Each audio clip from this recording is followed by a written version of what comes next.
I gotta go find your stream again because I never save it. You're such a jerk. It's right at the top of the Facebook group.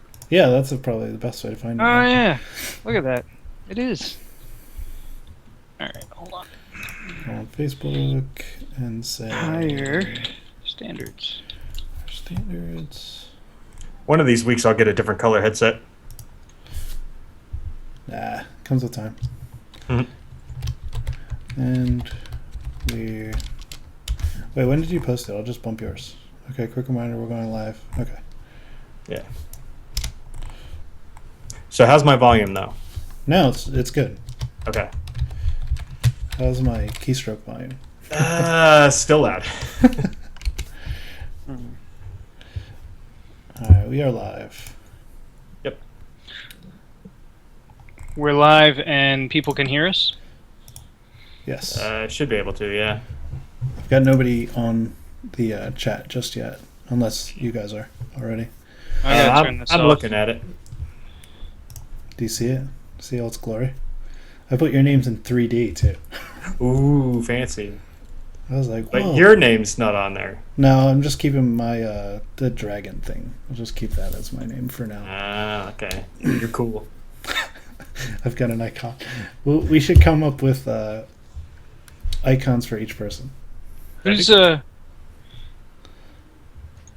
there we go. All right, I was hearing. I had this thing running on Facebook and on your Twitch channel, so I was hearing our conversation twice over, Oh, staggered. yeah. Plus, you guys talking. I'm like, oh my god, what's Yeah. going on? That's really Yeah, annoying you sometimes. definitely want to mute Twitch. Yeah. Because it's on a delay, and you'd hear it again. And then I close Facebook while we record. Otherwise, I keep hearing the bling, bling, bling for Yeah. notifications. Because I'm that motherfucking popular. I was gonna say. See, I don't friend most people on Facebook, so Neither do I. They all friend me. Jeez, he's even that more popular. Jason's just making it rain with popularity. I know, right? Bing, bing, bing. So we're obviously not going to cover every single green white megamorph deck. Same with just What? black. Yeah. As far as the Star City results go, should be pretty quick, and then we can kind of roll into predictions for the Pro Tour. Like we can kind of intermix that with our thoughts for like what the Star City looked at. Be like, all right, calm the fuck down, everything's all right, All right. and then kind of roll that into some Pro Tour talk. Stop cursing on my Twitch channel. I'm gonna get What? banned. What? You get banned for cursing on Twitch? I have it as not explicit. Oh, man. Just I was like thinking our I could. podcast. all right. Remind me again, what's in that solo cup? It's water. Okay, so you're just like this normal. Yeah, this is just Jason. You know, I got away from the wife and the kids. I'm in a separate room. You know, I'm here with who I thought were friends. We're just. Did you just kill one of them? And it was like a little gnat or something. flying around. This is actually an intervention. That's what's going on. All right. So anyway, we'll quickly go over the Star City results. Won't go too deep into deck lists, though there were a couple of interesting lists in the top 32. Kind of conclude it, go into the Pro Tour, talk about the... Bob, do you still have that list in front of you? I'll just have you read that when that comes, Yeah, I can pull it up. Hold on. because I didn't get the chance to Yeah, screenshot it. I actually played against it, so I can talk about it. Oh, good, perfect. Cool. Actually lost to it. Huh? I would imagine so, since you went 4-0. And then, actually, I want to add one thing to the bad beats. But do we want to call it that, though? We can call it that for this week. Okay, because, going forward, like we talked about a couple days ago, instead of calling it like bad beats, kind of like learning from mistakes or something to that effect. Yeah. Yeah, but it's kind of a play on what that really means, though. Yeah. Like it's because it's not really bad beats. We're not sitting here like, oh my god, I got to tell you about this guy I played against. Yeah. It's all stuff we did. Yeah. Oh, I'll save my angry story for next week. Okay. Okay. For me, we could call mine misclicks. Yeah, it happens a lot on Magic Online. I had a guy that was playing against me, and he meant to. I tap down my Dragonlord Ojutai and Siege Rhino to attack, and he ended up murders cutting, not the Ojutai, because he misclicked. And he was like, and then the game just ended, and I'm like, did you misclick? And he's like, yeah, I meant to hit the Ojutai. Yeah. Cool. All right, so let me. Oh crap! I didn't start recording yet. All right, recording is on. We need silence. We do. Let me just verify we are recording before we do the silence. Okay, it is rolling. So yes, please give me 20 seconds of silence. Sure.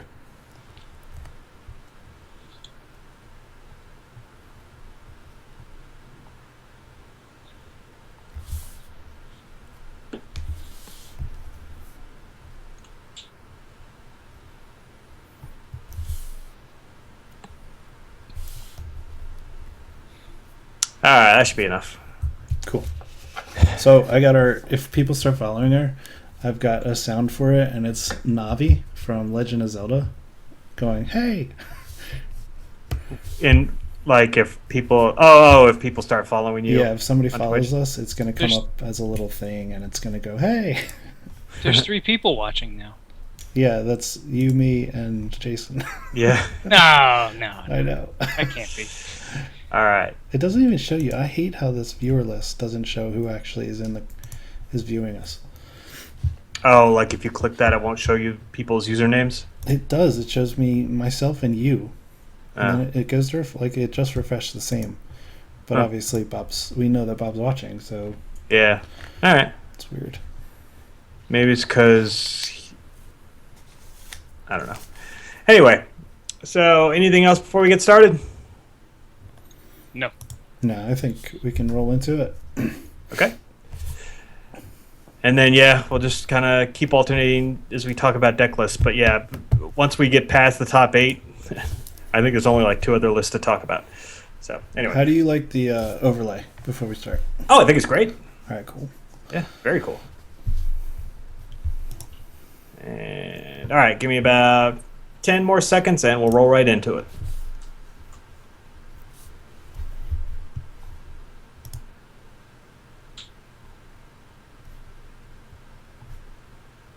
And we're back. Welcome back, everyone, to the Higher Standards Podcast. This is episode 44. Got 2 very special people with me this evening. First, People Magazine's 2017 Sexiest Man Alive, Chad Hewitt. What's going on, Chad? I didn't even know that was going to happen. Hey, everybody. Sweet. Well, I've been to the future and I've seen what happened, so Nice. it's looking good for you, man. Good deal. Also with me, musician, entrepreneur, businessman, Bob Healy. What's going on, Bob? You didn't mention that I was number 2 on Time Magazine's 2017. You know, Number 2 I lost- doesn't really get that much credit. yeah, you don't get the cover, so it really. I know. I lost out to Chad's bicep muscles and his full head of hair. It was tough. Yeah. And of course, I am Mr. Jason Roscom with you once again. This is week 2 of New Standard, and we had a Star City Open in Atlanta. So rolling right into it, guys. What happened? Because I was gonna say everybody's freaking out here. So what the hell happened? What happened was there were mirror matches in There were- every quarterfinal. To sum up, many mantises were cast and ridden. Yeah. Many dooms were crackled. Yep. Many raptors of the Death Mist variety were megamorphed. Oh, yeah. Mm-hmm. And let's see here. No Bell Strikers were ridden in for 24 points of damage in one turn, apparently. No, not in the top 8 anyway. No. So, all right, let's roll right into it. Chad, who won this whole thing? So first place was won by Jacob Lively, Mm-hmm. and he was on Green-White Megamorph. He's got cool. 24 creatures. So this, I don't know how you guys feel, but this just feels like a throwback to what we were playing prior to the whole release. Pretty close, yeah. So, I mean, I don't think these lists were heavy on the Warden of the First Tree like this one, but Sure. I mean, this is very similar to the Megamorph decks we would have seen prior to Battle for Zendikar. Yeah, and surprisingly, I don't know if you guys watched the coverage, but the finals, which everybody thought was going to last for like 3 hours, It was actually only about, 20 minutes total? Yeah, I missed the finals. I saw the semifinals, but I Okay. missed the finals matchup. Yeah, so I- creatures we have 4 Hangerback Walker, 4 Death Mist Raptor, 4 Den Protector, 2 Hidden Dragon Slayer, 4 Warden of the First Tree, 3 Wingmate Rock, 3 Nissa Vastwood Seer. For Planeswalkers, the new card, 4 Gideon, Ally of Zendikar. Seems to be good. Yep. 25 lands of the green-white variety. He's running 3 of the new Canopy Vistas. And in spells, we've got 4 Dramoka's Command and 3 Valorous Stance. The board, he's running 2 Archangel of Ties. He pulled that in for the third game in the finals. 2 Whisperwood Elemental, 2 Evolutionary Leap, 1 Mastery of the Unseen. I don't know why it's just 1, but he still won. 2 Gideon's Reproach, 3 Surge of Righteousness, 1 Dragon Lord Dramoka, that's always a good card, and another good card, 2 Tragic Arrogance. Well, I mean, it's still really early in Standard. I mean, none of the pros are going to be playing any lists that they're working on, behind the scenes over the next 2 weeks, Sure. or over Sure. the last week and this week for the Pro Tour. So, I don't know. I'm not that surprised that you're running around with basically lists that we saw post pre-rotation. I mean, it's safe. All the interactions by and large, particularly with this list. Yeah, Um, and it's funny you mentioned it too, because I was thinking the same thing. I was thinking this is a very safe list, just a very safe deck to play, I guess. Because especially after we saw Atarka Red just dominate last week, I feel like even though this deck lost in the finals last week, it's still got a really good matchup against your Atarka Reds. Oh yeah, Six- and I feel like that's why everybody was running this type of list, because they just want to slam bodies and be able to body block all those Atarka Red decks that they thought were going to show up this week. Well, it's an extremely consistent deck too. If you've ever played, I mean, an older, I played this deck, not this exact deck, but an older list, and actually my partner Dick Burns played this deck a lot last season. He actually played the R Yeah. Open. Yes, and, he did. and ran it to first place. Didn't he? I mean, he basically first place, I guess. we Yeah. should say. Second place, but Yeah. and it's just an extremely consistent list. If you ever watch it play, it plays out very sort of linearly, and like you said, Jason, it's safe. Yeah, and for Dramoka's Command is really good, especially against the Atarka list, because we'll get into this later, but I've been running Atarka Red on Magic Online a lot, and Dramoka's Command is just a powerhouse against it. I believe it. Very good card. Moving on, Bob, what made second place? Second place was, I don't even know why I'm looking. Second place was Green White Megamorph, Yes, so we had and by Christopher Thomas. Yes. we had a Green-White Megamorph finals. Instead of just running down the whole list, let's just take a look at what's different in this. So compared he's to the last running 2 Silk Wraps for removal. one. I think he cut a Dramoka's Command off the other list. Yes. And let's see, what else did he cut? And I off think of he that cut a list? land. Yeah, he cut a Yeah, land. he cut a land. He's down to 24. And that The was cre- it. The creature package is the same, playing 4 Gideons. Silk Wrap's kind of an interesting card, particularly for what what you're seeing in a lot of the standard Ojutai's command has been used to just great effect to bring Jaces back out of the graveyard. And so Silk Wrap is a removal spell that just takes care of them very early on and gets rid of them. They're exiled, you can't get them back, and it takes that away from Dramoka's command. Or not Dramoka's command, Ojutai's command, rather. I'm sorry. Yeah, even works Also- well on the mirror, too. Yeah, speaking of cards coming back from the graveyard, those Death Mist Raptors Death Mist are a Raptors. pain. Yep. And it's also a very nice solution to Hangerback Walker. So his sideboard's a little different. I mean, he's got 3 Irish and Clerics in the sideboard. He's got Whisperwoods. He's got Evolutionary Leaps. He's got another Silk Wrap. Surge of Righteousness, Valor Stance. So he's running Radiant Flames in the sideboard. Yeah. And he's running Tragic... and then there's a Tragic Arrogance. Yeah, and speaking of Radiant Flames, I've been seeing Radiant Flames everywhere in local tournaments, on Magic Online, and it's actually hard to get a hold of them on Magic Online right now. I noticed MTGO Traders was sold out of them earlier today. I hate to ask this question, but Radiant am- Flames requires red to Yeah, cast. I was There's gonna no ask red the on his same lands. What? Maybe this is a No. mistake. Oh, If this is a mistype, that's a big Yeah, it's- mistype. well, It's that's gotta be a interesting. mistype.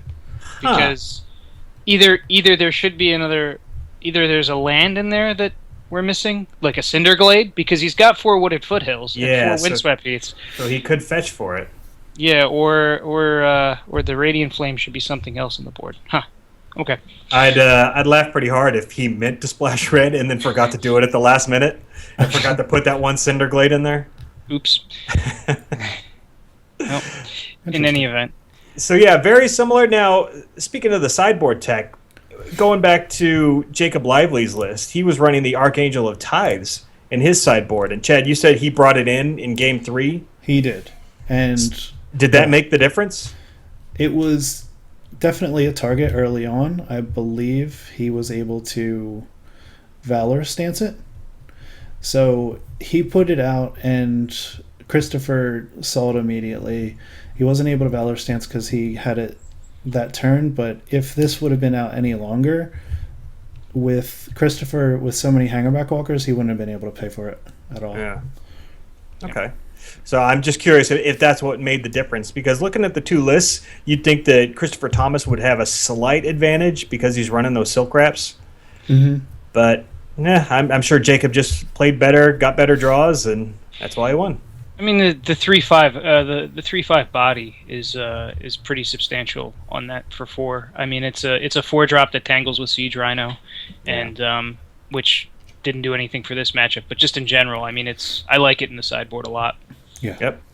So overall, Green White Megamorph putting in a lot of work these last couple of weeks. Second place last week, first and second this week. So we'll see where that goes coming into the Pro Tour. Moving to third, we've got Todd Anderson playing another darling from last week, Jeskai Black, a deck that was everywhere last week and is once again everywhere this week.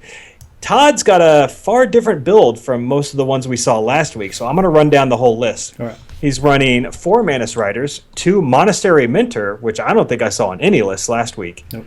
4 Seeker of the Way, 2 Dragonlord Ojutai, 4 Jace Friends Prodigy, because it's Jace. He's got 1 Sorin Solemn Visitor. Did not see many of those last week. For spells, he's got 2 Silk Wrap. We were just talking about all the benefits of Silk Wrap. 3 Crackling Doom. 2 Dispel. Now, saw a lot of Dispels in main decks this week. That's Very interesting. So yeah, we'll have to talk about that when I'm done with the list here. So we're running 2 Jeskai Charm, 2 Murderous Cuts, 1 Valorous Dance, 3 Wild Slash, and 2 Treasure Cruise. He's running 26 lands of the 4-color variety. Sideboard, 2 Irration Cleric, 1 Hidden Dragon Slayer, 1 Stratus Dancer, 1 Master of the Unseen, kind of going into a Megamorph deck in the side. 2 Disdainful Stroke, 1 Dragonlord Silumgar, 1 Sorin Solemn Visitor, 2 Exert Influence, which I'm going to read that because I don't think we talked about this card at all last week. It's for 4 and a blue. It's a sorcery with Converge. Gain control of target creature if its power is less than or equal to the number of colors of mana spent to cast Exert Influence. So that's just a permanent gain control of a creature, essentially. Mm-hmm. And in a 4-color list like this, that's a lot of targets. That's Siege Rhinos, no Dragon Lords. We've got Death Mist Raptors. Yeah. We've got Mantis Riders, opposing Mantis Riders. Oh, that can yeah. steal. So, That's probably great. So, yeah, very interesting card, and I think we're going to see a lot of this in blue sideboards. He's also got 2 Radiant Flames, which we've talked about. Fantastic card in this format right now, and 2 Self-Inflicted Wound. So, going back to the Dispel. Saw 2 in Todd's deck, and I think in the 4th place deck, spoiler alert, there was 1 Dispel, and I saw them a lot the whole weekend. I guess this is... You think it's more of a reaction to the Atarka Red, just to try and 1 mana counter your either Temur Battle Rage or your Become Immense? Yeah, I could also see it just being able to counter a Crackling Doom. Like if you've got your Dragonlord Ojutai online. Yeah. It's one way to protect her. But yeah, it's very interesting, the choice to put these Dispels in the main. Yeah. I mean, I guess it worked, but yeah. I mean, even in like the heaviest of creature decks, like we saw in the Green-White Devotion, they've still got Ojutai's Commands and Valorous Stance True. that you can counter. So yeah, very interesting sideboard choice. Anything else you wanted to mention about this deck? Not about the deck so much, but the person playing it, Todd, I believe it was mentioned on camera that this was his 24th or 25th open top 8. Yeah, he's been doing great on the Star City a circuit. great run. Yeah, good on him. He won. What was it? He won an IQ a couple weeks ago. He came in second for an Open like the week before that. So he's just been on a tear lately. And one thing I did want to mention about this list that makes me very upset, Chad. Do you think you can figure it out? Oh, Very. Of course. I'm sorry. Why did I even think about it? No Ojutai's command. I know. That's crazy because most of them have been running a minimum of 2. Most of them have been running 3 though, and he's running 0 in here, which really upsets me. So it seems like he's running the Ojutai. He's sans Ojutai's command and put Jeskai Charm in place of it. Yeah. It seems like it might be also due to the Atarka Red, like you were saying earlier, and I think that's also the reason Soren's in there, just a life gain. Okay. But yeah, it just seems wrong to me. And we'll see if any of the other Jeskai lists in the top 8 have those. All right. And moving right to 4th place, we have David Mathis with another Jeskai blacklist. Just kind of perusing this. No, this is the list, I would say. Okay, so run through it because it is fairly different. So the big difference is the singleton creature. So this list has 4 Hangerback Walkers, 4 Mantis Rider, 1 Monastery Mentor, 4 Jace Vryn's Prodigy, and 1 Dragon Master Outcast. Now, I remember Jason and I were talking about this card, and Jason teamed it up with a card that he loved well and dear to his heart. Yep. It's got 4 Planeswalkers, 4 Gideon, ally of Zendikar, 25 lands in the Jeskai Black variety, spells 17, 2 Silk Wrap, 4 Crackling Doom, 2 Dig Through Time, 1 Dispel, 3 Fire Impulse, 2 Valorous Stance, 1 Wild Slash, and 2... What is it, Jason? Ojutai's command. There it is. So yeah, Ojutai's command, and I saw this on camera as well. I was able to watch a lot of the games over the weekend, but Ojutai's command, getting back Dragon Master Outcast, and Jason, we were talking about this during the Two-Headed Giant. It's nuts. Being able to get that after you have those 6 lands out on their turn, and then just untapping, and you gain a 5/5 dragon every turn after that, and by the time you untap, you've got ways to protect it. Mm-hmm. It's just nasty. Yeah, and if they can't deal with it right away, then he's just going to take over the game, just keep creating dragons every turn. It's a beautiful thing. I've been experimenting with this. I've been experimenting with 4 Dragon Master Outcasts in the main, in addition to 4 Ojutai's command. How do you feel about 4? I don't dislike it. I mean, it allows you to just immediately slam one on turn 1, be like, all right, here you go. Yeah, I feel let's start seeing some removal. Yeah, that's what I feel like. Everybody's like, big threat immediately. Yeah. And if they do spin removal on it, okay, then I'll cast Jace on turn 2. Now you have to deal with this, and you're basically drawing out a good portion of their removal on turns 1 and 2, which is great, because then you've got the long game with Ojutai's command and your big stuff like the Dragon Lords or Hangerbacks. Makes sense. In the board, 2 Felidar Cubs. We've been seeing this running around a little lately, and I feel it's just because of the enchantments that are going on, like the Silk Wraps or... Yeah, because there's no good enchantment removal in the format anymore, really. Yeah, so... I mean, there's you have a race, you know. At least Felidar Cub kind of gives you a body, I guess. Yeah. I mean, you do have Ojutai's command, but that's a sack thing, and if they have more than one, they can choose. No, you mean Dromoka's? What did I say? You said Ojutai's. I think I'm still stuck on Ojutai's command. Yeah, Dromoka's command, sorry. So, yeah. I'm down. He's... Dromoka is... Because this is Jeskai Black, they don't have green, so Felidar Cub's probably the best go-to right now. And you can sack it as soon as you cast him, so there's that.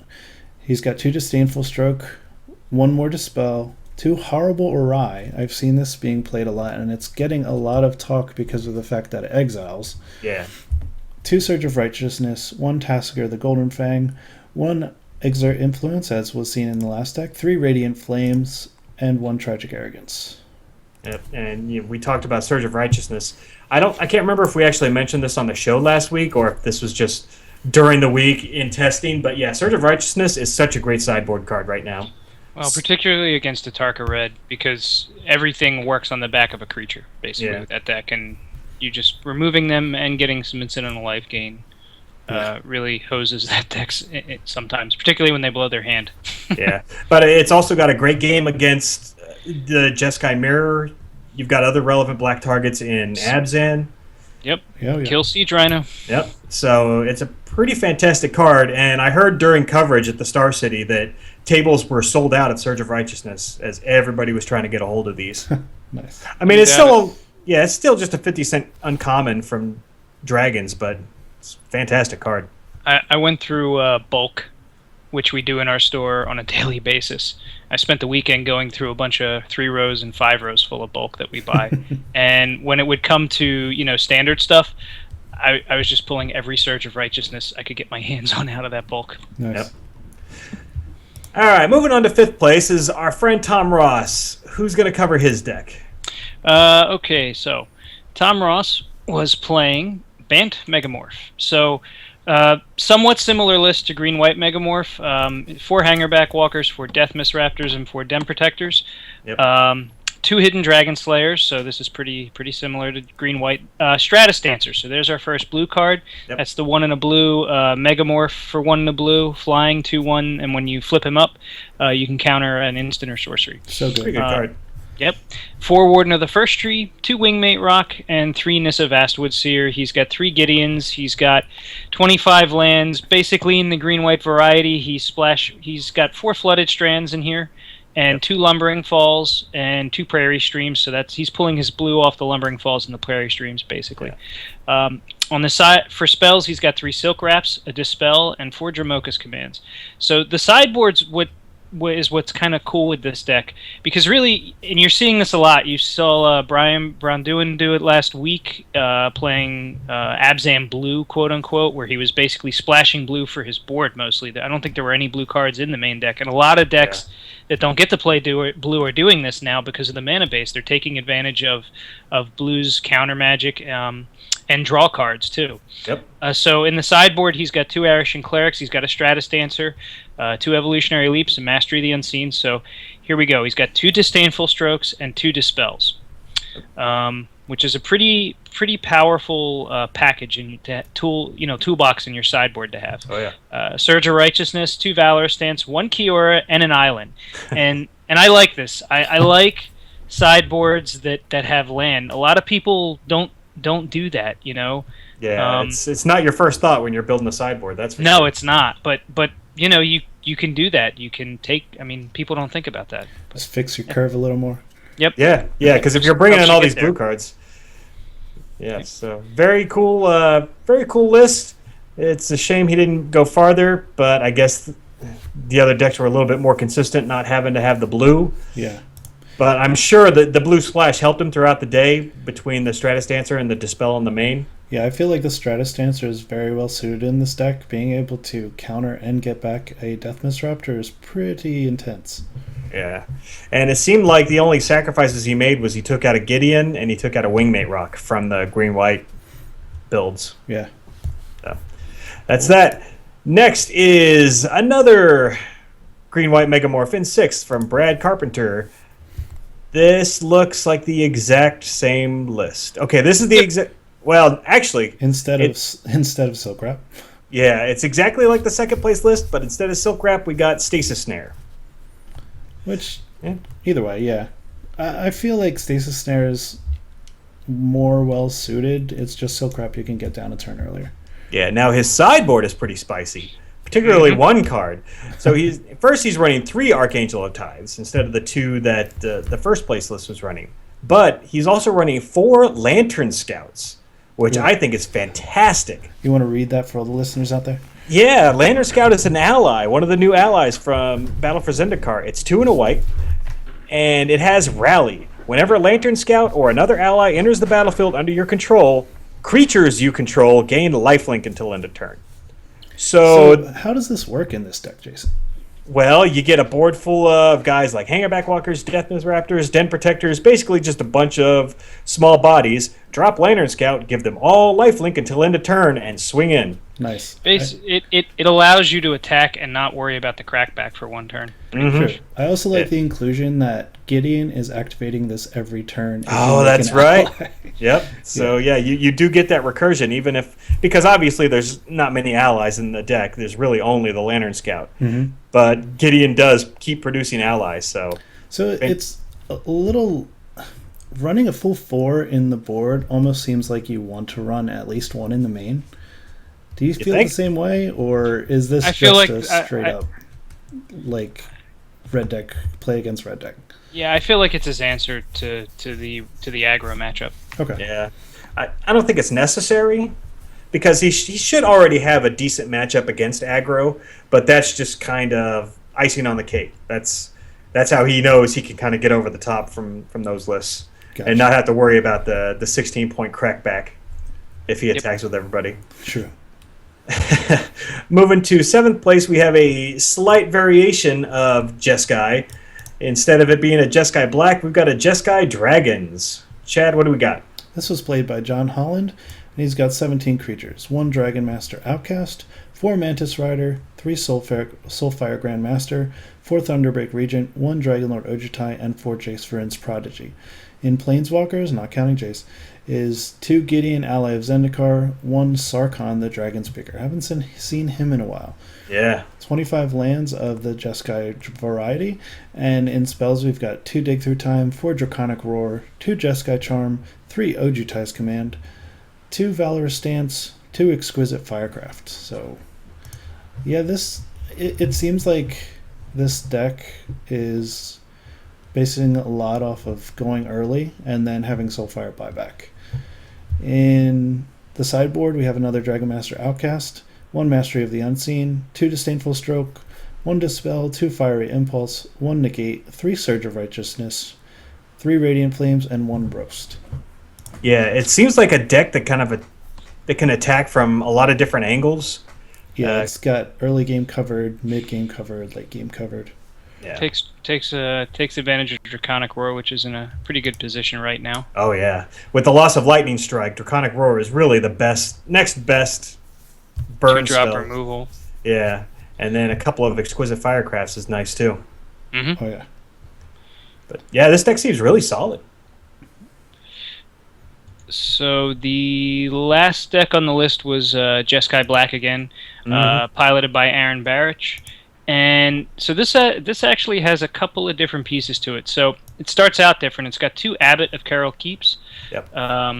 1 Dragon Master Outcast, 4 Mantis Riders, 2 Soulfire Grandmasters, which I don't think we saw on the other lists, 4 Jace Vryn's Prodigy, 26 lands of the Jeskai Black variety, as 2017's most attractive man of the year would say, 4 Crackling Dooms, 4 Dig Through Times. So he went with the double blue on Dig Through Time rather than the single blue with a lot of the lists run to get Treasure Cruise. Yep. 4 Fiery Impulses, 1 Horribly Awry, 1 Jeskai Charm, 3 Ojutai's Command, 1 Utter End, 1 Valor Stance, 1 Wild Slash, 1 Roast. His sideboard is 2 Arishan Clerics and then 4 Disdainful Strokes. He's got a Negate, a Surge of Righteousness, an Utter End, and End Hostilities, an Exert Influence, which is a pretty cool card. Yep. 1 Planar Outburst, and 3 Radiant Flames. So, I don't know. You know, Jason, you played Abbott in your Jeskai Black deck, and Yes. unfortunately, I think I might have to agree with Bernie. I don't know that I like that card in that Yeah, deck. no, and after more playtesting, I decided that Abbott was due Yeah. for a cut because it's very awkward, especially when you have such high casting cost cards like Ojutai's Command, Crackling Doom, things like that. So, yeah, he ended up getting cut out of my Jeskai list. Gotcha. I mean, this is kind of an interesting... There's a lot of one-ups here. Yeah. And I feel like, he's just kind of stretching for answers. And I feel like the top decks might have, like the 3rd and 4th place decks, may have just been a little more solid on what answers they wanted. Yeah, this does seem like it's all over the place. And he played Todd Anderson, who we mentioned earlier, in the quarterfinals. And like you guys were talking about, Abbott of Carol Keep just sat there. It wasn't doing anything. As soon as Todd put down a Mantis Rider, it was just a stone wall. Yeah. Yeah, I mean Abbott is amazing in aggro decks for all of the reasons Jason just mentioned. Everything costs very little. So you get an Abbott on turn 2, he can get you your land drop on turn 3. Mhm. You can play him on turn 3. Typically, I mean, and I've been playing Atarka Red for the last week or two. I like playing Abbott on turn 4. Yeah, that Because- seems probably like the best turn for him before you play your land. And right, because the best part about that is you play an Abbott into another Abbott into a land. All the value, all of it. That's pretty good. Yep. And yeah, this deck just seems so different and inconsistent compared to the others. Not a fan. And overall, as you kind of gathered from the top 8, we really only had 2 different archetypes, Jeskai variants and Green-White Megamorph variants. I don't know. I think there was enough variance in the list to where it's not going to be like the previous years where it was like all mono black devotion or all Delver. Yeah, I don't think we're going to see that at all. I believe that everybody's just trying to figure out what are the best cards to play in which decks. There's going to be a lot of decks going towards this direction, but as soon as the mid-range kind of controls the board, Control's going to come out of the woodworks. Yeah, and I think a lot of these lists are just reactions to Atarka Red winning it last week. Yes. Because both of these, Jeskai and Green-White Megamorph, should have pretty solid matchups against the Atarka matchup. Oh, they do. So that could be why. But Agreed. I wouldn't worry just yet. The sky is not falling. Calm down. No, I mean, we can go. I guess that can put us into our next segment on the Pro Tour, huh? Well, I did want to talk about a couple of other decks in the top 32. Yeah. Starting with the 9th place deck, which I'll roll right into. This is 5-color control from Ali Entrazi, And he played a 5-color last week as well. but I don't think it was this list. I think it was something different, right? It was 5-color. I think it was 5-color Eldrazi. Okay. Yeah, this is different. No Eldrazi here, so I'll run it down. He's got 2 Hangerback Walker, 4 Catacomb Sifter, which is the 1 black-green for a 2/3. You also get a Scion when he comes into play. And then when a creature dies, you can scry. That's the only reason he's being used. To scry. Yep. He's also got 4 Siege Rhinos, 1 Dragonlord Atarka, 2 Dragonlord Dramoka, 4 Jace Vryn's Prodigy, 1 Nissa Vastwood Seer.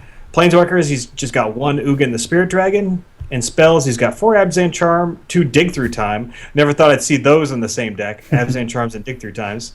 3 Draconic Roar, 1 Utter End, and 4 Radiant Flames. Whew. Wonder what he was going for. Yeah, savage. He's running 27 lands. Oh man, this mana base looks like something It's all else. over the place. So yeah, he got hurt a couple of times because of the mana base, I would imagine, yeah. but he made it to 9th, and I think it was just a call of because of how slow his deck is, Yeah. he got a couple draws, and that's why he wasn't able to make top 8. But he's got a lot of answers to a lot of the problems that are going on right now, as we saw in the top 8. 4 Radiant Flames is going to take out a lot of those Mantis Riders and Yeah, I mean, it really Megamorph buys you creatures. time. And the big buy time to get to is Ugin, because Ugin bricks Green-White Megamorph. Yeah. It doesn't really do a whole lot against the Atarka Red, but if you make it to turn 8 against Atarka Red, you're doing pretty well as it is.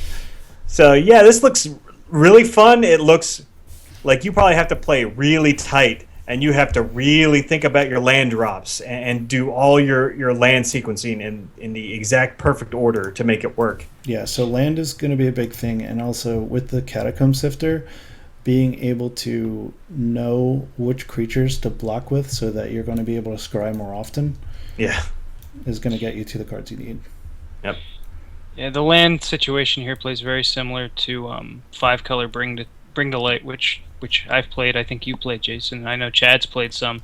Yes. And it's kind of funny because your land drops are very much can sometimes very much be based on what your opponent starts showing in the first couple turns. Oh yeah. If they're Abzan colors, then you start shifting one way. If they're Jeskai, and you're on the draw, you might immediately want to get to your be able to cast your Abzan charm and not worry so much about being able to cast your Manus Riders or whatever. Yeah. So it's. And I wanted to bring up another deck real quick. We're not going to read through the whole list, but in 12th, Cecil Washington was playing Mardu Dragons. Oh, that's your baby. Well, I just thought it was funny because the only new cards in the main are lands. Every other card is typical old Khans block cards. He's got Sarkhan the Dragon Speaker since he lost Stormbreath Dragon. But yeah, it's mostly all a Khans block deck. I thought that was pretty funny. Yeah, and it's good to see it's able to get to 12th place. That's really nice. Yep. And honestly, the rest of the top 32 all looks the same. There were a couple of Atarka Reds that made it. And then we see a lot of Megamorph, a lot of Jeskai. There was one I wanted to talk about, and I believe it was the 28th list, yeah. Okay, go for it. So this is claimed to be Green-Black Aristocrats. This was played by Stephen Sloan, and he's running 4 Hangerback Walker, 4 Blister Pod, and just stop me if we should read any of these cards, 4 Carrier Thrall, 4 Catacomb Sifter, 3 Fleshbag Marauder, 3 Grim Haruspex, 4 Nantuko Husk, 4 Zulaport Cutthroat, 3 Liliana Heretical Healer, 23 lands in the green-black variety, and 4 spells of Collected Company. Now, I do want to make mention that one of those lands is a Mortuary Mire. Good point. Mm-hmm. Which I think is pretty relevant in this list. So Mortuary Mire enters the battlefield tapped. You can tap it for a swamp, and when it enters the battlefield, you may put target creature from your card on top of your library. From your graveyard on top of your library, yeah. So yeah, I played against a very similar list to this in FNM, which I think we're going to go into later. But it's interesting. The interactions make it difficult if you're the opponent. Yeah. So the big cards right here, I believe, are the Zulaport Cutthroat, which is a 1 black ally. It's a 1/1, and when Zulaport Cutthroat or another creature you control dies, each opponent loses 1 life, and you gain 1 life. This is also activating the Catacomb Sifter if you have it out, which is scrying, and the Grim Haruspex, which whenever another non-creature dies, you draw a card. Yeah. As well as being able to sack it to the Nantuko Husk to give it +2/+2. So all these cards work pretty well together. Yeah, and leading up to the release of Battle for Zendikar, there was some buzz about a green-black sacrificey style deck. Hell, even the event deck is essentially based around this interaction, and it's got a lot of these same cards in it. And it's an archetype and limited. Yeah. Oh, limited really for good sure. limited. Yeah. I'm also surprised, and I wouldn't be surprised if we started seeing Rally the Ancestors being thrown in this deck. Oh, sure. Funny you mentioned that. We'll get into that in a little bit. All right. And closing out, Bob, did you have any other lists you wanted to talk about before we move on from the Star City?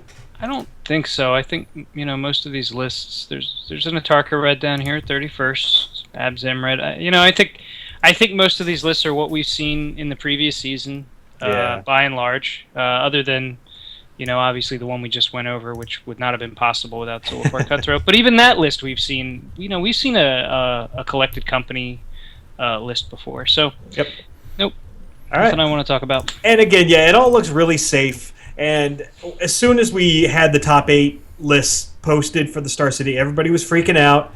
They're like, "Oh boy, this standard sucks." Just calm down, all right? It's only week 2, and we still have the Pro Tour coming up this weekend. I'm very curious to see where the Pro Tour takes us from here, because obviously all the pros are sandbagging their real decks until then. I don't know. What do you guys think we're going to see at the Pro Tour? Do you think it's going to be a drastic shift from what these first 2 Star Cities have told us? I think that the ally theme has not been explored all that much, and I don't. I know I'm gonna get slammed for this later, but look, I'm not talking about a deck that's running 27 allies. What I'm talking about is all the old ally theme was, you had to have it only worked for allies, and you had to have an ally enter the battlefield. That was the old Zendikar ally effect. Where so even if you had 8 creatures and 2 of them were allies, and you played another ally, then only those 2 other allies got the effect. Right. Rally affects everything on the board. Yeah. And there's some really interesting rally effects out there that I just think haven't really been explored by anyone. So that might be a thing. Yeah. And maybe next week we'll get into this a lot more when we have the list for the TCG states, which just happened this last weekend. I'm sure we're going to be seeing some innovation amongst all those deck lists. And if you look at the Star City page, they also list their IQ results from the last couple of weeks. And if you go in there for the first couple of IQs from Battle for Zendikar, you see some really interesting decks, one of which Bob kind of makes mention of. I saw some blue-white control lists running that blue-white ally that turns lands into creatures whenever you enter another... Halimar Wind Caller or something? Yeah. Yep. So some really interesting interactions available out there. And that blue-white deck, I find that list very interesting. You have no creatures in that list. You blank everybody's removal from the get-go. Yep. I mean, as a control player, that's the dream. You sit down and immediately you know, unless you're playing the mirror, that your opponent has 10 dead cards in his deck. That's amazing. That's just great. So it's an interesting list. Yep. So if you want to see some lists like that, go check out Star City's page in their IQ results over on the right towards the bottom of the screen. Lots of neat stuff in there. Hopefully we'll get to see some stuff like that in the TCG states also. As far as the coming Pro Tour, Chad, any theories, thoughts? I think if Allies is a thing, like Bob said, it's going to be based off of Splash. Because the only thing Allies is really losing right now is they don't have an instant way to create ally tokens. And beyond Gideon? It's not instant. That's what I mean. Like, because in the last one there was a Rally the Ancestors. No, that's the new one. No, but I mean if you used Rally the Ancestors and they all come in together, they all do interesting stuff. Yeah. True. But there was a way to create 2 tokens in the last ally format. Oh, right. Yeah. Right. Yeah. For only 2 mana. And it was basically what was the one we just lost that was creating 2 soldiers? Raise the Alarm. Raise the Alarm. Yeah. It was a Raise the Alarm for allies, and if they reprinted that in this set, allies would have been all over the place. Yep. So, yeah, we don't know what we're going to see with the Pro Tour. I expect we're going to see a pretty big variety of decks, though I am expecting to see a lot of Abzan, a lot of Jeskai, and probably a lot of Esper. That's my theory based on no inside information whatsoever. Okay. But you heard it here first if that's what actually ends up happening. Moving on, we're going to move right to the From the Gamers Vault section. We had a winner on the Monday Night League, I think it was, right, Bob? Or was that... Okay. So since you played against him and you've got his list in front of you, why don't you go ahead and talk about the winner and his deck list? So... Clay Giraffe 4-0'd with basically an Aristocrats deck. Yep. I had the dubious honor and distinction of playing against Clay with a 5-color Bring to Light deck, and got slammed. So reading down the list, it's 4 Beastcaller Savant. That's the haste. That's the 1 and a green haste tap for any color of mana. Yep. He's a 2/1. 4 Kalistria Healer, so that's the one whenever an ally, I think, whenever a creature enters the battlefield, you gain a life, I believe. Okay. 4 Elvish Visionary, 4 of the Zulaport Cutthroat, which we should all remember. We just talked about him. 4 Grim Haruspex, that's the one that draws you a card when a creature dies. 2 Catacomb Sifters, 3 Nantuko Husks, 2 Fleshbag Marauders, 2 Liliana Heretical Healer, that's the Flipwalker, 4 Collected Company, and 4 Rally the Ancestors. There it is. This is where I think that deck we mentioned should be. And then he's got, let's see, 4, 8, 10, 16, 20, 23 lands, basically in Abzan colors. He's running 4 Canopy Vistas. And on the sideboard, he's got 1 Feldar Cub, 2 Ministers of Pain, so that's the exploit creature, where I think it's you sack and your opponent loses 2 life. Oh, yeah. 3 Arishan Cleric, 2 Abzan Ascendancy, which is kind of spicy. Yeah. 3 Merciless Executioner, just for more sack effects, and 4 Abzan Charm. Nice. So I played against Clay, and I had no less than 4 siege rhinos on the battlefield, Wow. and the incidental life gain just kept him from not caring about the effect, their enter the battlefield effect. And the situation I found myself in was I couldn't attack him unless I could kill him. Because he'd kill you on the crackback? Right. He killed me on the crackback because it got to the point where I knew he had either a rally or a collect a company in hand, and I was pretty sure it was a rally, and he had plenty of mana up, and it was just a situation where I had I think I even had a Gideon on board with 4 siege rhinos, and it was a situation where you're doing the math. You're like, okay, I have 16 points of damage. I sack Gideon. Okay, that's 20. He blocks. I trample. I do 16 points of damage. Okay, it's still not enough. I got to get to 17 or 18. And I lost because we were just talking about mana bases. I tapped myself out. I had a Dispel in hand. I passed the turn with a Dispel in hand and thought, okay, he's going to collected company. Or not collected company. He's going to rally the ancestors. I'm going to Dispel it. Then I'm going to swing in and kill. I'm going to play my Gideon, sack him for the emblem, and swing in and kill him. I've got enough. Right. And he does it. I pass. I've got a fetch land up for blue to go get my blue. Oh boy, I see where this is going. And Clay casts collected company or rally the ancestors. I forget. Yeah, rally the ancestors. And I go, okay, sack, take a point, search.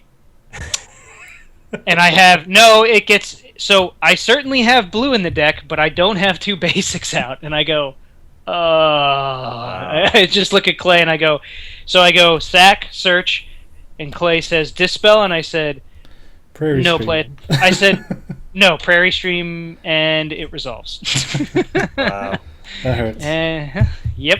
Oh man, that's terrible. But the deck is really cool. I mean, when Clay got it going, you couldn't attack into him. You had to kill him on the board if you let it go long enough. That hurts. Nice. And I think what we'll do is we'll just post this list in the Facebook group if anybody wants to see it. And I don't think Clay's in the group, but if anybody has any questions about the list, you can send it through us, and we see Clay every week. In fact, I think he works for the store now, right? Yeah. Shortly after this Monday, he put his application in, I think, on that Monday, and then we hired him. So I just saw Clay earlier today. Sweet. And yeah, Clay's a great dude. He's a fantastic player. He's made top 8 of at least one SCG Open that I know of. Nice. Yep. So yeah, good player all around. Moving on. Speaking of bad beats, Bob, we're going to roll into a new segment we're going to start doing called the Bad Beats segment. Which it's not just going to be us sitting here complaining about mistakes we made or bad draws that we got. We are going to tell some hard luck stories, but kind of wrap it around and bring some positive out of it. Bring a lesson, so to speak. Well, I think what our purpose with this is not to tell you bad beat stories. I think the purpose, I think it's kind of a play on words. Yeah. What we want to convey to people out there is mistakes. How we made mistakes and what we should have done differently, and because that's what this game's all about, is learning from your mistakes. You don't learn when you play perfectly. You learn when you screw up most of the time. And we're always learning. I mean, even the best players are still always learning. You're never going to know everything. I don't care who you are. If you're LSV or who's that guy that won Worlds 2 years in a row. You're never going to be 100% perfect. You're always learning, always improving. So we're just going to kind of bestow some of that knowledge onto you guys. And Bob, you're up first. What do you got? I played in Friday Night Magic this past week at Gamers Vault, which is my store, and I sat down playing Atarka Red, which is an awesome deck. It is a lot of fun to play. Doing 24 points of damage in one turn to somebody is just a great feeling. Yeah, I mean, that deck just went out of nowhere, and it's just bonkers. Absolutely. But I sat down against a good friend of ours, Bernie, and he was playing Esper Control. And he got a Jace down, he got it flipped, and I had him to a point where I had done some damage. He'd gotten off a foul tongue, so he'd gotten about 4 life back. So I forget exactly what his life total was, but the point was I got a Chandra down. I passed. It survived. I got to untap with it, and I had plenty of cards in hand to get her flipped. Right. And so what I started to do was I wild slashed him to the face. I tapped Chandra, I did a point to him and redirected it to Jace, then I wild slashed him to the face. Then I untapped her, I did another point to Jace, then I did something else, and I another wild slash, and I did that to Jace, then I untapped Chandra and did another point to him. The point is this, I spent all of my Chandra damage, which is 3 plus when you flip her and plus her, another 2 points, so 5. Yeah. At Jace to get rid of him. Yeah. And then I untapped, I passed the turn. He was at, I don't know, 11, 12 life, something. He was definitely in combo range for the deck, to be sure. Yeah. And I had 2 or 3 creatures out, so I was in a really good spot, and I had 2 of the 3 pieces of the combo. And I passed it to him. He, I knew he passed back to me. I knew he had a counter in hand, so I attacked in. And I just didn't have enough. The rest of the game, I just didn't have enough damage to kill him. Right. And I should not. And the point of the story is, I shouldn't have cared about the Jace. But I couldn't think long game enough with that deck because you're thinking turn to turn many times. Oh, yeah. But there is a long game to be played when you play mono red, and I just couldn't. I didn't do the math in my head. I just instantly said, okay, there's a Jace, it's flipped. I looked at his graveyard. There was some stuff in there that was threatening. He could have foul-tongued for another 4 again. But I just said, all right, I got to get rid of it. It has to go. You have to get rid of Jace. And, what I really should have done was just hit him with everything to the face and try to close it out quicker because what that deck wants to do is go long. That's what it wants to do. The longer you let an Esper Dragons deck play out, the less your win percentage gets. Yeah. And I just didn't do it. And Bernie, I think I lost. That was game 3, and I lost game 3 to Bernie, and he piloted the deck very, very well. Yeah. I think he missed a couple land drops that game too. So I should have. That game was mine to win, and I totally lost it for myself. Yeah. Now I can definitely see an argument for taking Jace down to like 2. Yeah. If he's got a Jace on the field, taking him down to 2 to prevent him from recasting another life gain spell. Like you said, he had the foul tongue invocation, so to keep him from recasting that. But yeah, as far as just getting rid of him completely, probably not necessary. I guess you just kind of have to take it game by game, but most of the time you're right, you just want to throw all that damage to them because that's what this deck is doing. Yeah, it's not like he had a languish in his graveyard or something that could have just wiped me and set me back completely. Then there's an argument to be made. There wasn't anything in there that was totally threatening everything I had on the board. I agree, but I completely understand where you come from because as soon as you see a Planeswalker, you see red. You're like, that Planeswalker has to get off the board because Planeswalkers have become the epiphany of power in Magic now. And once you see them, it kind of throws your game. It's like, now I'm playing against 2 players. So I need to get rid of one player that can actually do something if the other player doesn't have cards in hand. So it's a good choice to get rid of Jace, but Jace is one of those cards that like you said, you could have played around. So no worries. Yeah, it's just, you got to kind of slow things down because that's another thing with the Atarka red deck specifically is you're used to just like land, creature, go, attack, go, attack, go. Sometimes you do want to slow it down and kind of think a little bit before just jumping right into a decision tree. You want to make sure that the math adds up right and is this threat really that big of a deal? So, moving on, I again was playing at the TCG States this last weekend, and I also took Atarka red. Bob and I were testing earlier in the week, and he handed me his Atarka red deck because I hadn't sleeved it up or anything. I had built this 4-color Dragons deck that I was thinking about taking to States, and Jason and I tested it against everything, and I said, here, I haven't done the aggro matchup. Play red.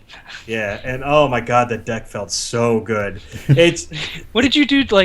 I think you took me down to 6. You got the perfect draw with that deck your first time through, and you took me down to 6 by turn 3, and you just... I remember you attacking with 2 Swift Spears, playing 2 Titan Strength on them, and looking at me and going, "This deck is just stupid." Yeah, pretty much. And so that was enough to encourage me to go ahead and sleeve up the deck, and I took it to the TCG States. Round 1, I played against a guy who was playing like a Teamer Collected Company deck, completely crushed him. And then round 2, I was playing against a guy who was playing Esper Control. At least I thought at the time. We were in game 1, and things are going really well for me. I had a Monastery Swift Spear and 2 Goblin tokens on the field. It was my turn 3. He had already had his turn 3, and he hadn't done anything up to this point. I had 3 lands out, and I had a Chandra in hand, which if I had played Chandra, that would have given me the Swift Spear, 2 Goblin tokens, and Chandra on the field. But my opponent had 3 lands and only 1 Black Source showing. And the whole time I'm thinking, does he have Languish? What are the chances that he has a Black Source and a Languish in hand? And I was an untapped Black Source to be precise. Yeah. So I'm sitting here like debating. I'm like, he can't have it, right? He can't have the untapped Black Source and a Languish in hand. So I play the Chandra, and what does he do? Untap Black Source, Languish, wipes my board. Whereas if I had just waited and not overextended against him, he probably would have languished that turn anyway, because I had a lot of threats on the board. Like, his life was already getting down pretty low. He probably would have languished that turn anyway, been tapped out, and then I could have dropped Chandra uncontested. But I gambled, and I overextended, and I paid the price, and I ended up losing that round because of it. And that was my beat story. And the whole thing is if you're playing against some type of control and you suspect a board wipe, you got to be really smart about overextending. You want to force them to 1-for-1 you. Yes. You don't want to give them any sort of profitable removal where they can 2-for-1 you, because it hurts you more than it hurts them. Yeah. And they're kind of up a card basically when that happens. Yeah. And cards are more important for you because you can't draw them long game and they can. Yep, and at the same time, you want to be putting a decent amount of pressure on them.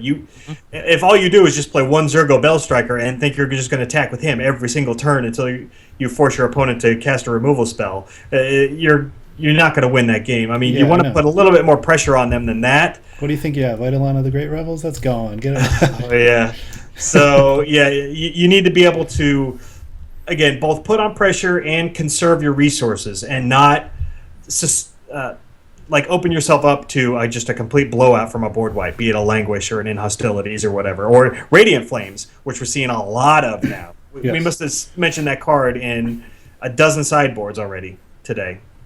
So, and on that point, you also want to, when you're playing against control, if you know they're a counter type of control, you also want to be able to, basically, like Bob said, not let them have a 2-for-1. If you feel like them getting your Monastery Swift Spear off the table over your Dragon Fodder is better, then play out the Monastery Swift Spear so that can draw out the counterspell over countering your 2 creatures instead of your 1.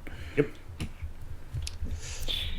And Chad, you got any stories for us today? So for this week, and I'll mention it later just because of the deck I'm playing, but for this week I was perfect. No, I'm just kidding. I was definitely not perfect. My whole instance has been land. That's been my whole instance. Just like Bob said earlier, where he fetched the flooded land to go get his wonderful prairie stream without 2 lands in play, and brand new shiny prairie stream that I cracked out of a pack and sleeved up. So I will mention that when we go to what we're playing. Okay, fair enough. And as far as a lesson from that, since we've already talked about it a couple times, I think the key to those is knowing exactly what lands are in your deck. Oh, yes. If you're going to be playing one of these 5-color lists, so you already know, looking at your hand, look at what's on the field, you already know exactly which lands are in that deck to fetch for. Yes. So, and we'll leave it at that. Moving on, last week we started talking some finance, and I said we weren't going to do it every single week, but with the Pro Tour coming up, I felt like it was a relevant time to talk about the Pro Tour effect, because every time we will always have one card kind of come out of nowhere and then just incredibly spike due to the Pro Tour. A recent example is Goblin Rabblemaster. Rabblemaster was, what, $3 going into Pro Tour Origins? Yeah. Or not Pro Tour M15, I'm sorry. Mm-hmm. And everybody was playing him, and after that Pro Tour, he skyrocketed to like what 15, something like that, just over the weekend. I think he might have hit 20 at one point. Yeah.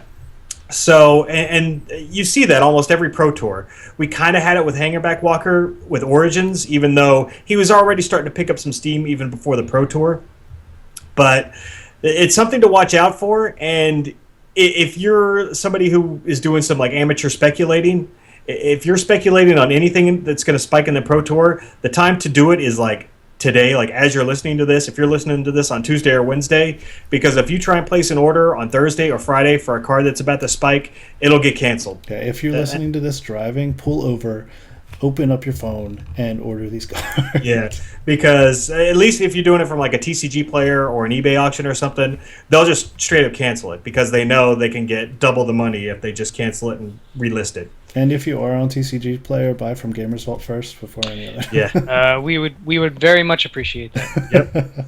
Yep. Or just go to Gamers Vault. Just drive to Gamers Vault before they start upping the price and be like, "Hey, I want 5 of these." Or you could fly to Gamers Vault. I mean, Yeah. if you're not in driving distance, we can certainly give you good hotels in the area that you can stay at to come shop at with us.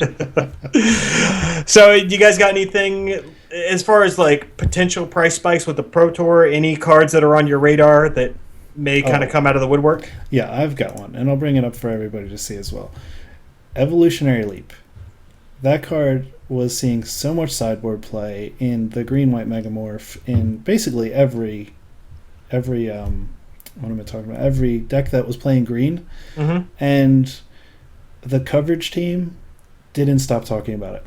It seems like this card is going to be one of those cards that gets you there every time. I wouldn't be surprised if we saw this main deckable in some of the Pro Tour decks. Well, on one hand, it is at an all-time low right now, but on the other, it is just a sideboard card, and I don't think we traditionally see sideboard tech spike up very much, even if it is a really good card. I suppose in a sacrifice deck, I could see this. Sort of like maybe there's a place for it in the Aristocrats deck. Yeah. That's been floating around.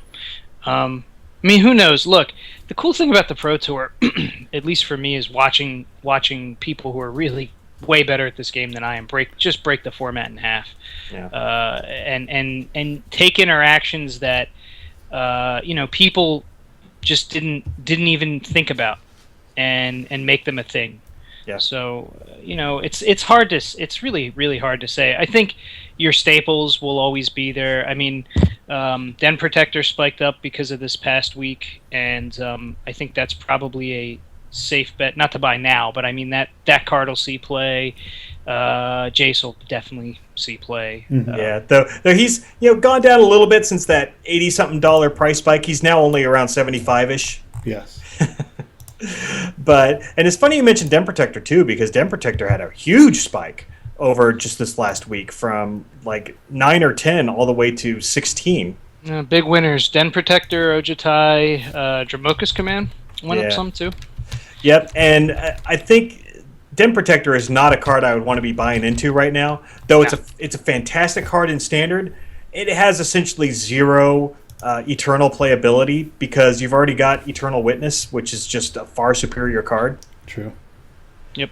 So if you need this card to play in a deck, like right now, that's fine, but don't buy Den Protectors if you think you're going to get your value for it later, because this thing will tank harder than you can imagine by the time it rotates. Harder than my 2017 People Magazine Most Attractive Man of the Year dreams. Yeah. And Bob, you had mentioned Dragon Lord Ojutai.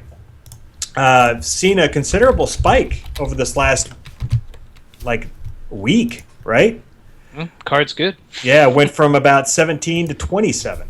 Yeah. Because it had kind of plateaued a little bit towards the end of the Dragons and Origins phase as Esper Dragons was starting to fall off. But now it's back with a vengeance, I guess, because a lot of these Jeskai decks are playing them in the main. Exactly. Yep. Card's great. Yeah. And those are all the finance trends that we flagged this week. Yeah. Anything else on the finance stuff? Nah, speculating now is kind of silly. I mean, you just don't know what you're going to end up seeing. Okay. No. All right, fair enough. It's like a box of chocolates. You don't know what you're gonna get. Yeah, true. Moving on, let's just start talking some more about what we've been doing, what we've been playing. Chad, we'll start with you. What have you been doing this week? All right, so I've been grinding MTGO, and I made my own version. I feel like there's 5 or 6 different cards from the Jerry Thompson Bring to Light 5-color deck, and the biggest, like, I've been playing it well. I feel well, and I've been beating my opponents. It seems to be on Magic the Gathering Online. If you're playing in tournament practice, they never want to play 2 games with you. Yeah, I noticed that a lot. The games are very long. Yeah. And so, Jason, you and I need to get on and just do some play testing if you have the time, because I know that you and I will talk and be able to play 3 full games of it. Yeah, Bob's on there a lot too. I don't get the play test, huh? All right, thanks, I didn't Chad. know. I didn't know your name. You find out you're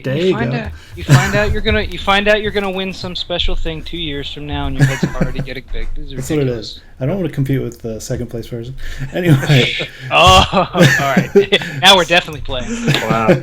So, the big thing I've seen, and we talked about this earlier, the mana decisions. You've got one of every new land that comes into play tapped, unless you have the 2 basics out. You've got, I believe it's 12 or 16 of the fetch lands, so that's a big part of your whole package. And whenever you have Bring to Light, you have to find out exactly what you need at that point, or 2 turns in advance.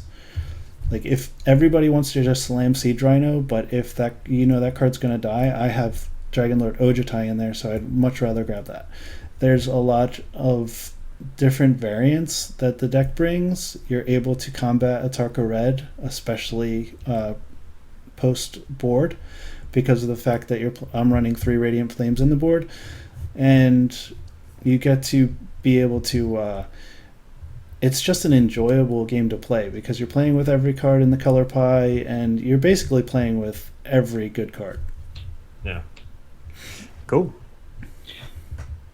And Bob, what have you been playing lately? So I've been playing Atarka Red for the last week and a half, and that's a lot of fun. I think I've said it before on the last show or the show before. I play Infect in Legacy, and Atarka Red plays very, very similar in that you blow your hand and win the game. Yeah.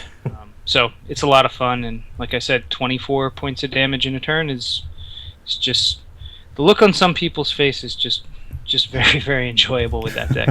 Yeah.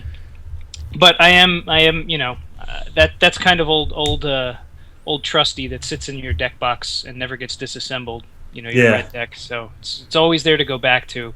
I've been messing around with that Abzan Control. My reasoning is that, and this might be totally faulty, but the Jeskai decks are basically Jeskai with splashing for black for just Crackling Doom for the most part, with some variations. Yeah. And I was thinking that back when Jeskai, kind of became the deck to beat in the meta, back during Cons and Fate Reforged and all that stuff, Abzan Control came back in pretty strong and really kind of hosed them pretty bad.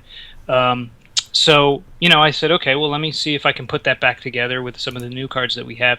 And it plays pretty well. I mean, you do get a really decent removal package. The 2 biggest problems I found with the deck are, one, Ugin is not the answer that he used to be, because now you've got colorless creatures running around, and so that can get kind of awkward. Yeah.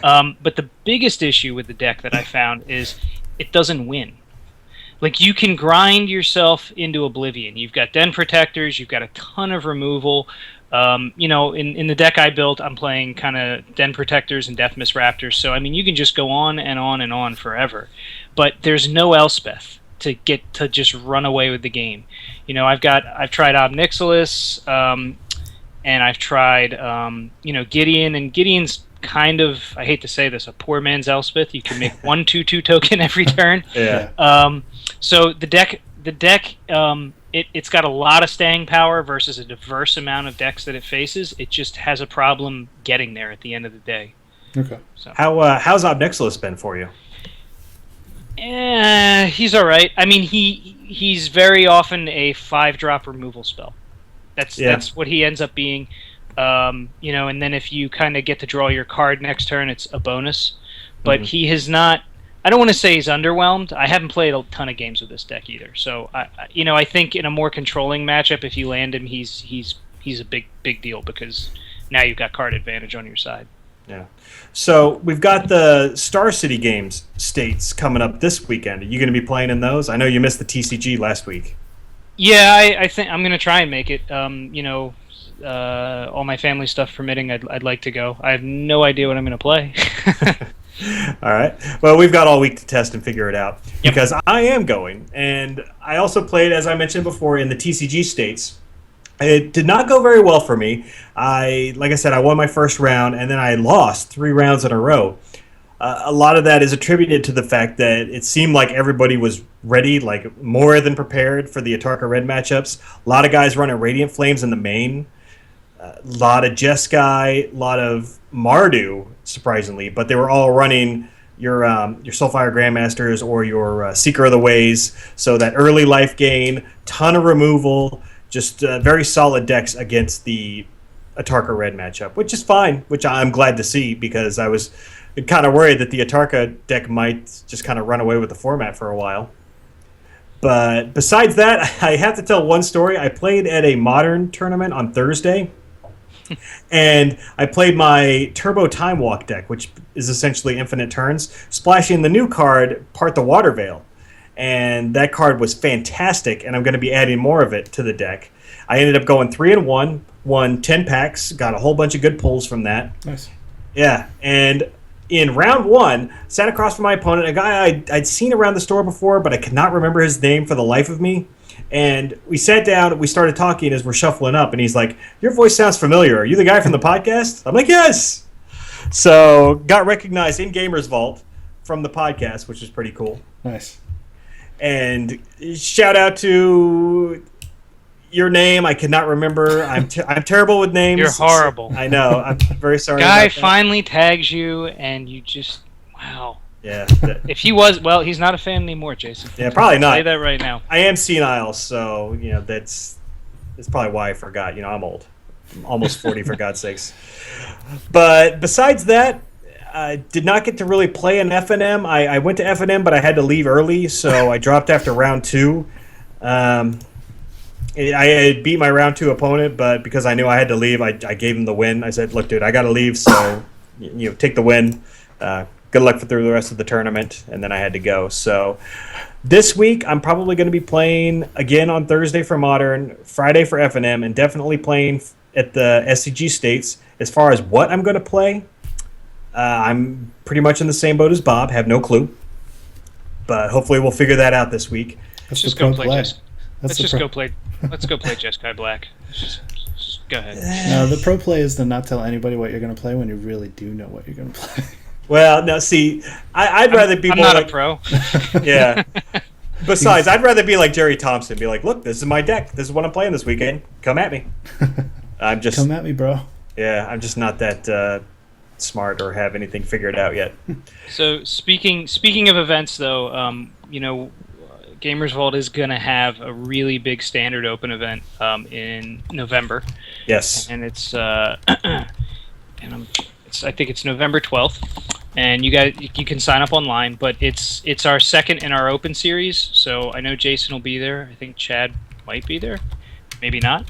But it's oh no, you're not. You've got stuff to do that day, Yeah, Chad. it's a work weekend at the base. Military situation. He's got photo shoots to go to. So it'll be but it's the second in our open series, and the prizes are like the last open series: Black Lotus for the first place winner, and then an unlimited Black Lotus, and then unlimited Moxen going down, and we're prizing out all the way to 32nd place, I believe. But some of the lower prizes aren't listed on the Facebook page yet because, and we learned this the hard way, prices fluctuate. And when you announce an event 2 months in advance, sometimes the prizes you put for like 20 to 32nd place aren't as much as they should be, or we felt they should be the day of. So, like we gave out Goyfs and all sorts of different, standard and modern cards that were worth money. Yeah, remember weren't you giving out like sets of Dark Confidants somewhere in there? Sets as well? of Dark Confidants were in there. So it's all good stuff. But the other cool thing is, a lot of the community in our area comes out and people travel. People traveled all the way from Baltimore and Delaware and New York to come play last time. So it's a good way to meet people in your local area if you live near us, and if you're kind of out of state. It's not that hard to get to. It's right off the turnpike and right off all the major highways. Yeah. And of course, you'll get to see Gamers Vault and get to see what we've been raving about. The amount of space they have in there is like nothing I've ever seen in any game store ever.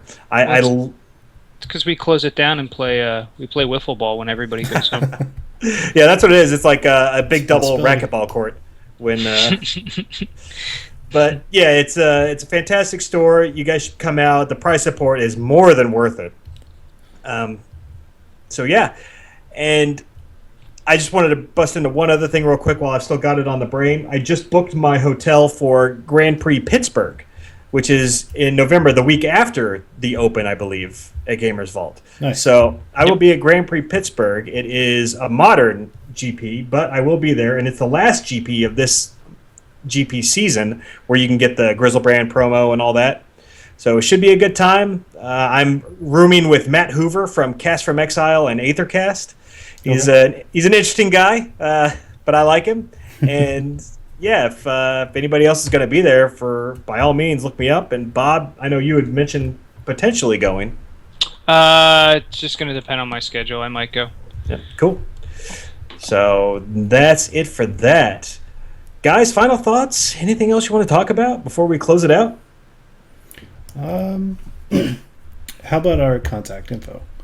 Sure. Yeah, we haven't given out contact info in a while. I mean, it's always in the show notes if you ever want to be able to get a hold of us. But yeah, we'll read it off again one more time just so you guys know. First, on Twitter, I am at Roscom76, ROSKAM 76. On Magic Online, I am JC Roscom. If you want to get a hold of me on there, feel free. On Magic Online, I am MacNaughton9, so that's MacNaughton, the number 9. And if anybody wants to jam some games of Standard, or I do all formats, but I tend to like Standard a lot more. So if anybody wants to jam some games, just shoot me a message and tell me you're a friend of the podcast, and we'll get some games in. Cool. Yeah. If anybody wants to get a hold of me, I am at DR4G3N on Twitter, on Facebook. Probably the best way to find me, I am at the Higher Standards Group. Just tag my name. Yep. And on MTGO, I am also DR4G3N. And I will be streaming that maybe even tonight. But I don't know. Star Wars Battlefront seems pretty sweet. Oh, man. Yeah. I've got my my PS4 all pre-ordered, the one with the Darth Vader on the top of it. Nice. Have you seen that one? Yes. Yeah. So it's a bundle with the Battlefront, and it'll be my first next-gen console, so I'm pretty excited. Nice. And moving on, I just want to say one last thing before we close out here. Next week is episode 45, and if you remember, every 5 episodes, we're going to do listener questions during the show. So, again, next week on Sunday, which is Sunday the 18th? 18th? Yep. Yeah, 18th. We'll be live streaming the recording again like we do every week now, and we'll also be taking listener questions. So if you have anything you want to ask us at all, hop on the stream in the Twitch chat, type out your questions, we'll talk about it. And we also have some pretty big announcements next week as well regarding the show, the future of the show, some other things we're going to be doing, so stay tuned for that. It's going to be pretty exciting. Also, just because we're streaming, don't hesitate to ask questions in the Higher Standard Facebook group. We will always be willing to answer those things if you want it answered in show. If not, just message us and we will get to that answer as soon as we can. Yeah, we got the Higher Standards Facebook group. We're approaching 250 people in there. A lot of good dudes. A lot of people posted new deck lists, talking about their tournament reports, how they did at the SCG Opens or at their local FNMs. A lot of good information out there. A lot of good guys to bounce stuff off of. Yes. I'd give a shout out to everybody, but there's too many people to list right now. But a lot of good dudes on there. And with that, I think we're just going to go ahead and close it out. So thanks, guys, for coming on. Thanks, everybody, for listening. And we'll see everybody later. Take it easy. See ya. We'll be back. Hey guys, I just want to thank you for coming out to the stream, and like Jason said, next week on Sunday, and this will be posted in the Higher Standards Facebook group. Find all the information down in the information below, and hope to see you then.